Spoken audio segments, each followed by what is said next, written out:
दोस्तों आज हम फिर से लेकर आए हैं फैक्ट्रियों में तैयार होने वाली कुछ अद्भुत चीजों की जानकारी को लेकर, और यह वीडियो ऑन डिमांड बनाई गई है। यह वीडियो आपको काफी ज्यादा पसंद आएगी क्योंकि आज हम आपको यह बताएंगे कि फैक्ट्रियों में आपकी मनपसंद कोका कोला को कैसे तैयार किया जाता है और बियर को फैक्ट्रियों में कैसे तैयार किया जाता है। तो बने रहना इस वीडियो के अंत तक क्योंकि वीडियो बहुत ही ज्यादा मजेदार होने वाली है।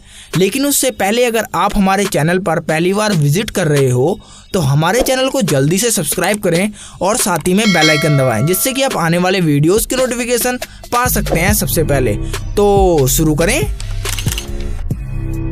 यह लाल रंग जो आपको दिख रहा है यह कुछ और नहीं बल्कि कांच है, जिससे कांच की बोतल को तैयार किया जाएगा। और दोस्तों कुछ इस तरह से लाल रंग के कांच को शेप दिया जाता है। जैसे ही कांच इस शेप के अंदर जाता है वैसे ही यह बंद हो जाता है और बाहर निकलकर आती है कांच की एक शानदार बोतल। और दोस्तों मैं आपको बता दूं कि ऐसे 100 से भी अधिक खांचे होते हैं जो बोतल को तैयार करके बाहर की ओर कन्वेयर बेल्ट पर रख देते हैं।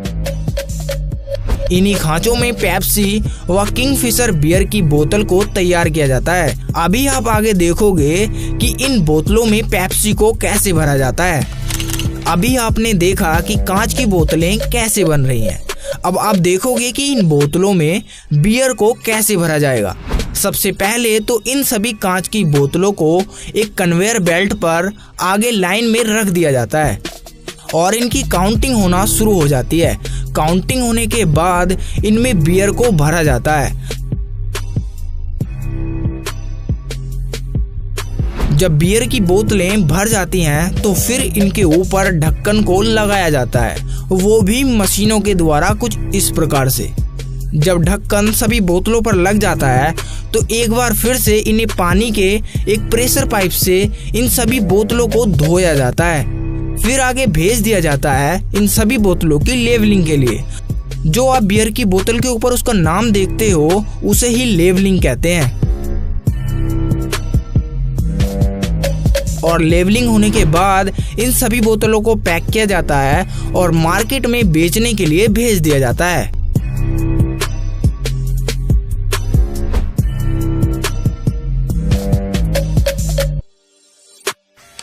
शादी हो या पार्टी, आज 2020 में कोई भी सलाद को हाथ से काटना पसंद नहीं करता है। वह जमाना गया कि चौराहे के साइड में जूस बेचने वाला व्यक्ति जूस के लिए फलों को छीलता था। आज बड़ी बड़ी फैक्ट्रियां आ गई हैं जो आपको हर प्रकार के फल का जूस तैयार करके दे देती हैं। और दोस्तों यह मशीन भी जूस निकालने के लिए ही जानी जाती है जिसका नाम है AMS 220, जो अनानास तरबूज जैसे फलों को छीलकर उनका जूस निकालने के लिए जानी जाती है।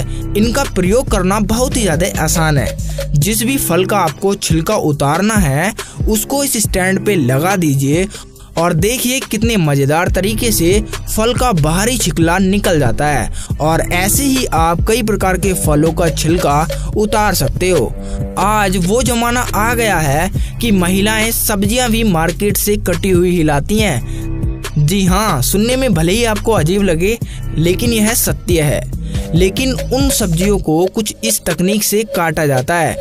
यहाँ बंद गोभी को काटकर व उनको साफ करके पैकेजिंग किया जा रहा है। इस मशीन के द्वारा कई प्रकार की सब्जियों को काटकर पैक किया जाता है।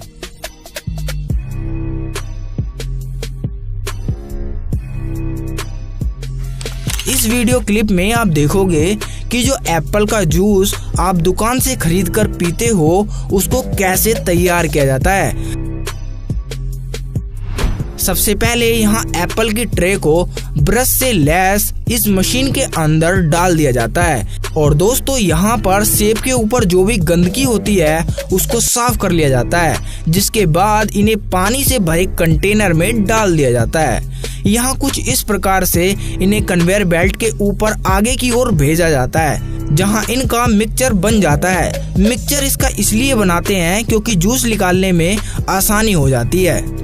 इन जूस की बूंदों को नीचे गिरता देख आपके मन में क्या ख्याल आ रहा है?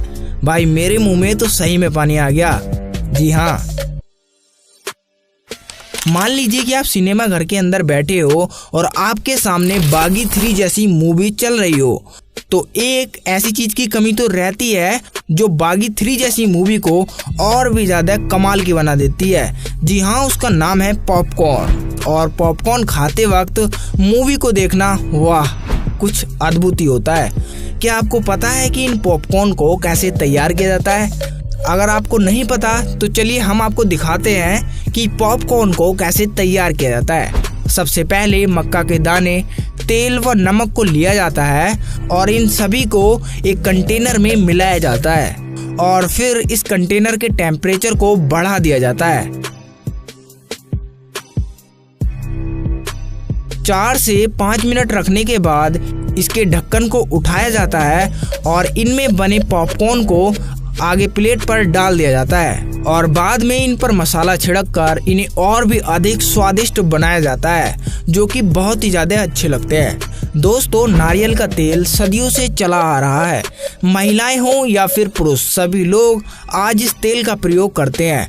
दोस्तों, क्या आप जानते हो नारियल के तेल को तैयार कैसे किया जाता है? नहीं जानते तो वीडियो को ध्यान से देखिए। नारियल के तेल को तैयार करने से पहले नारियल को इकट्ठा किया जाता है, जहां पर नारियल के पेड़ होते हैं जो कि कंपनी वाले खुद लगाते हैं। अगर आपने कभी नारियल खाया है तो आपने देखा होगा कि नारियल के ऊपर एक लकड़ी की परत होती है जो बहुत ही मजबूत होती है। अगर नारियल इस स्थिति में किसी के सर पर गिर जाए तो डेफिनेटली किसी का भी सर फट सकता है।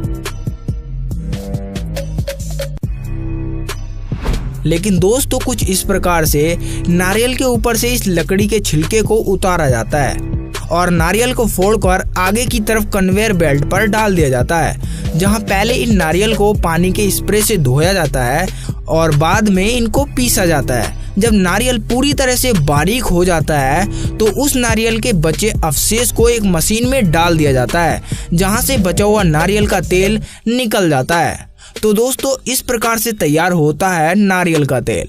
जब इस तेल की पूरी तरह से रासायनिक जांच कर ली जाती है तो इनको पैक करके आगे मार्केट में बेचने के लिए भेज दिया जाता है, जहां से आप इनको दुकान से खरीद कर इस्तेमाल करते हो।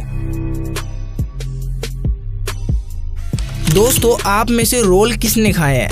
मेरी तो छोड़ो, मैं तो इन्हें खाता ही रहता हूँ। लेकिन क्या आप जानते हो कि रोल को बनाने के लिए भी मशीन बना ली गई है जो कुछ इस प्रकार से रोल को तैयार करती है।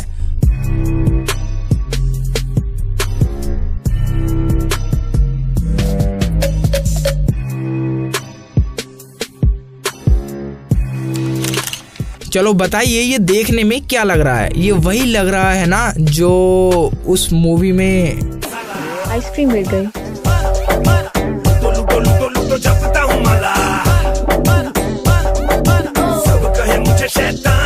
जी हाँ दोस्तों, इस मशीन के द्वारा मीट के गोले तैयार किए जाते हैं, वो भी अलग अलग साइज के।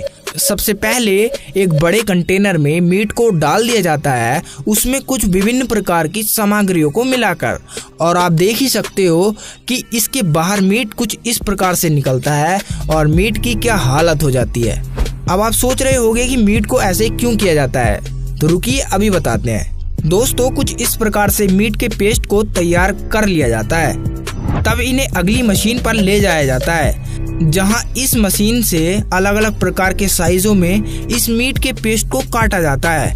यहाँ इन्हें गोल आकार व रोटी जैसे आकार में काटा जाता है और काटने के बाद इन्हें पैक कर लिया जाता है। अब आपके मन में सवाल उठ रहा होगा कि इन्हें खाया कैसे जाता है, तो इन्हें खाने के लिए गरम तेल में तड़का लगाया जाता है। अब अंत में आपको ये बताते हैं कि कोका कोला को कैसे तैयार किया जाता है, जिसके ऐड आप डे बाय डे देखते ही रहते हो। कोका कोला बनने की प्रोसेस शुरू होती है कुछ इस ढंग से। कोका कोला का मिक्सचर तैयार करने के बाद कोका कोला की सभी बोतलों को एक पट्टी में लगा दिया जाता है, जहां से यह बारी बारी से करके आगे जाने लगती हैं और इनके बाद इनको स्वच्छ पानी से धोया जाता है। धोने के बाद पहले से ही बनी पेप्सी को इनमें भरा जाता है। जब बोतलों में कोका कोला भर जाती है तो इनके ऊपर ढक्कन को कुछ इस ढंग से लगाया जाता है। जब ढक्कन लग जाता है तो बात आती है इनके ऊपर कोका कोला का स्टिकर लगाने की, जिसे लेबलिंग बोलते हैं, जिसे इस प्रकार से लगाया जाता है। जब स्टिकर लग जाता है तो दोस्तों इन बोतलों को पैक किया जाता है और मार्केट में बेचने के लिए भेज दिया जाता है।